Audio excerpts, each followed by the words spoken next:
This is an interview series where we try to find out more about how e-commerce businesses are dealing with and learning from these unprecedented times. Today, we'll be joined by Shane Biles, the sales and marketing manager for 5B's. 5B's is an embroidery and screen printing company located in Zanesville, Ohio. Now, they have an online component, but it'll be interesting to see how a business that deals with a lot of B2B, walk-in traffic, and product customization that requires in-office personnel is adjusting to the complexities of the shutdown. Let's just jump right into the questions.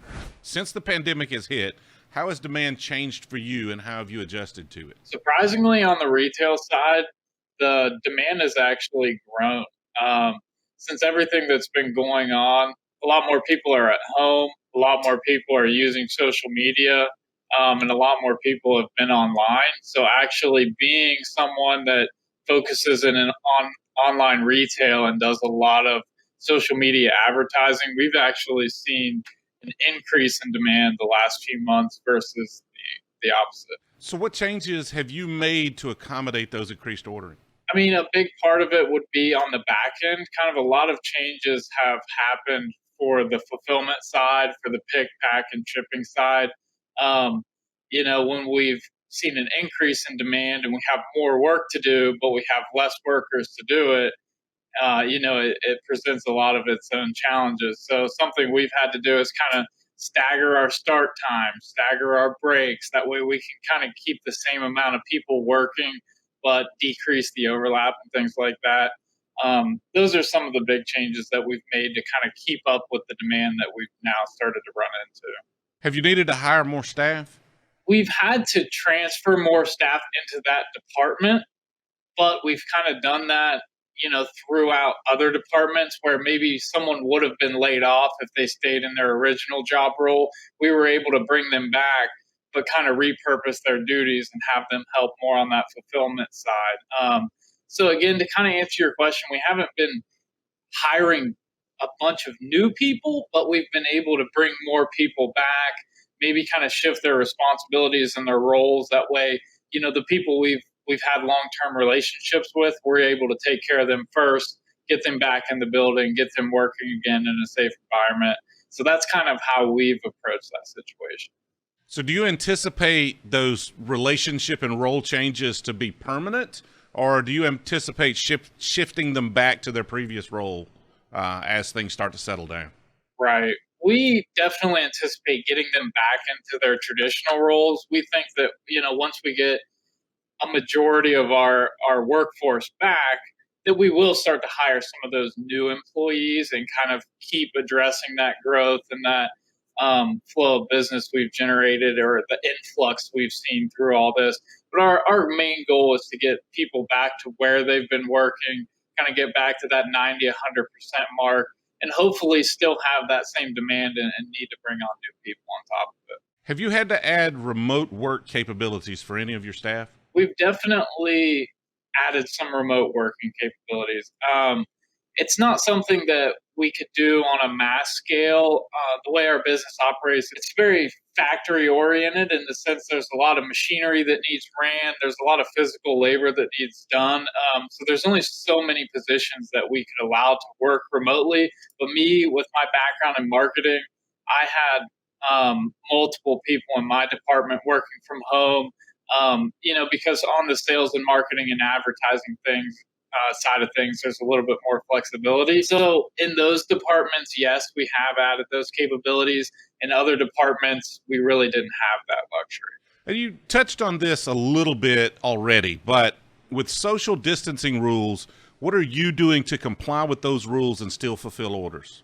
We've definitely been doing a lot of different things to kind of keep our employees safe, keep ourselves safe, and do what the government and those overlying authorities have kind of asked us to do. One of those things is we've had someone taking temperatures every single day to start the day, kind of self diagnosing, asking if anyone's been in contact with anyone with health issues or if they're experiencing any symptoms and need further evaluation. But again, kind of the number one thing off the bat is we're checking temperatures. Over and above that, we've staggered all of our start times and our break times. Again, where you might have sent a whole department of 50 people to launch at one time.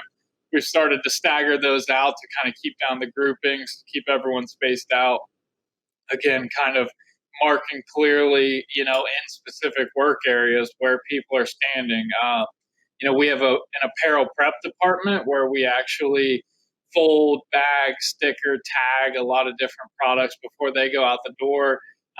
We've respaced out that facility entirely from where the tables are laid out to where people are standing to how many people are in that room.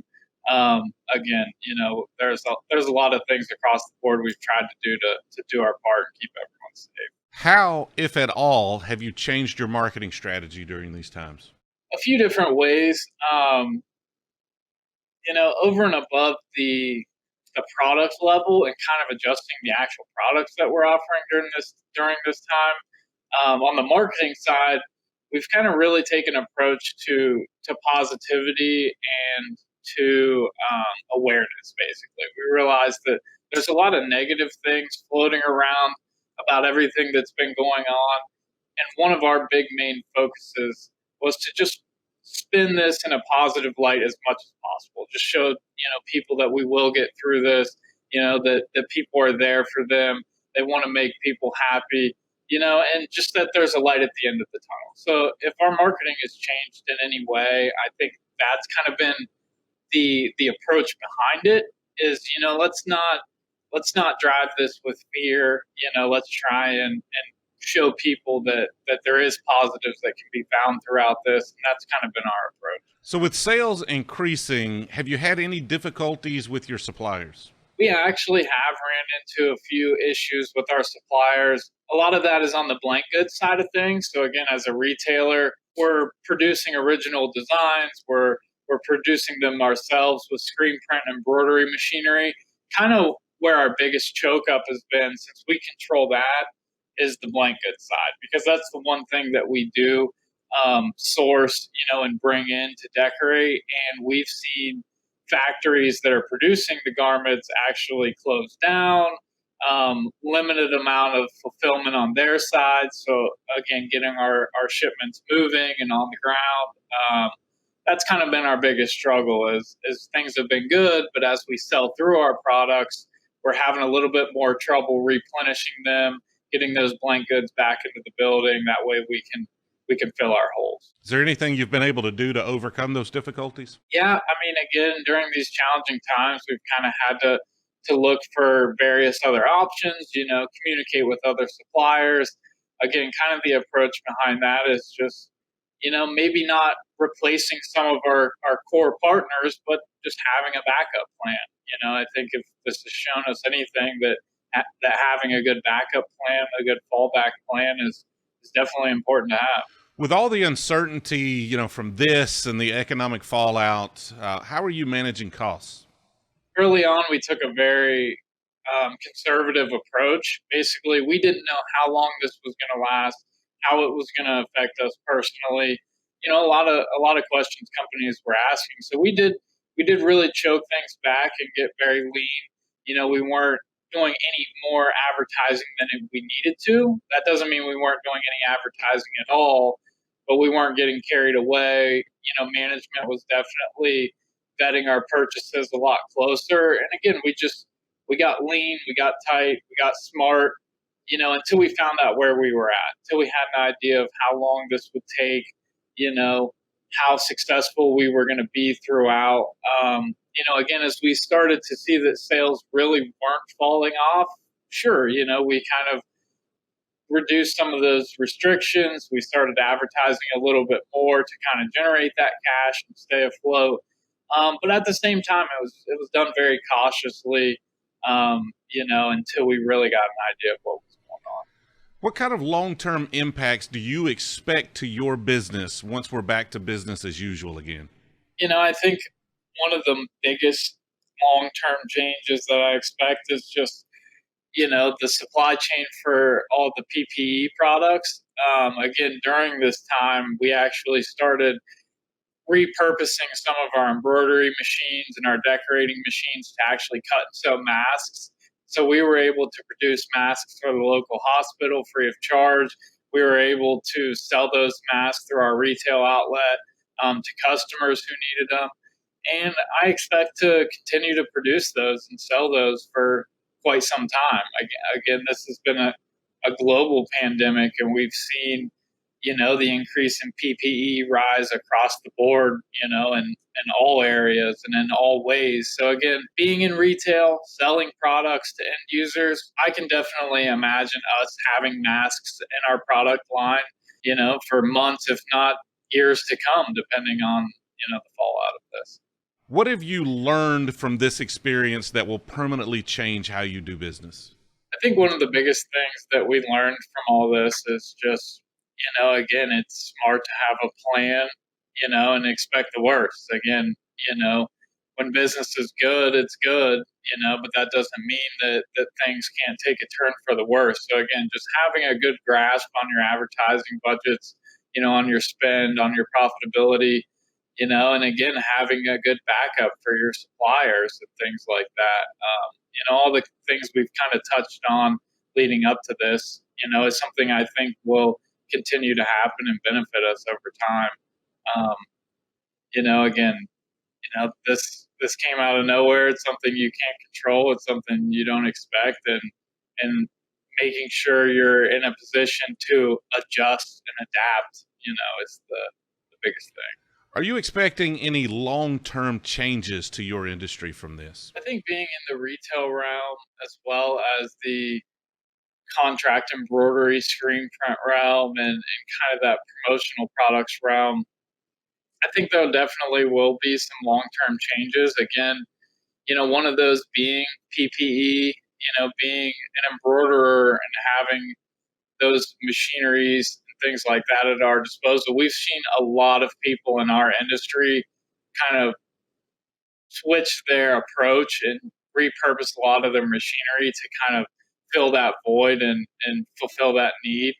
I expect to continue to see that happening. Overall, in our industry, we do a lot of trade shows. Again, these are things that I've had multiple canceled over the last couple months, and it's kind of resulted in various organizations offering, online trade shows and virtual experiences with suppliers and customers or distributors and customers, and I expect those things to continue to go on as well, because even as we see this thing increase or head in the right direction, I might say, there's going to be people that are weary, and that are nervous, and again, having those virtual options for people, kind of on a long-term basis, I think is going to be important. What kind of changes do you expect in consumer behavior after physical stores are completely open again? I've kind of seen two sides to the consumer behavior. It seems like there is one consumer that's very cautious and is expecting companies to go out of their way to do their part and keep everyone safe. And I've seen customers on the other hand that are, might be frustrated with where things stand, and they kind of buck the system a little bit more. I think the biggest thing is for the companies that are opening their doors, they need to do their part to show customers where they stand, what's most important, and that, at the end of the day, that's keeping customers healthy and safe.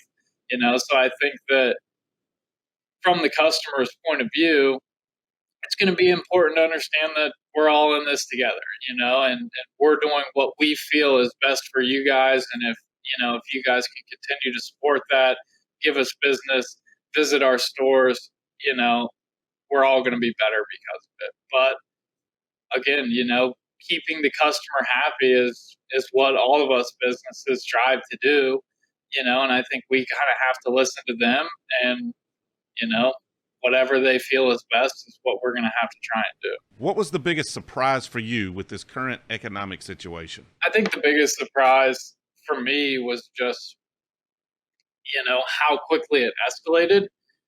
Obviously, I think we all started to see news reports early on, and I think, myself included, I don't think expected it to quite get to this level. And if we did expect that, I don't think we expected it to happen this quickly.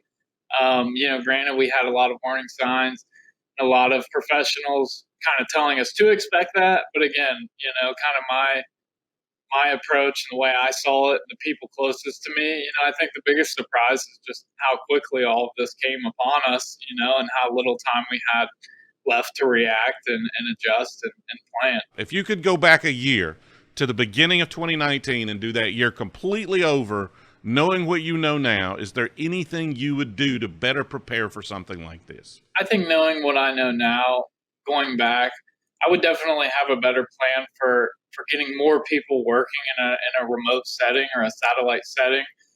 Again, there was a very limited amount of people that were able to actually work from home, and I think knowing what I know now, I would like to try and set our business up in a way that can react to that a little bit better, keep more people working, even if it's not in the building.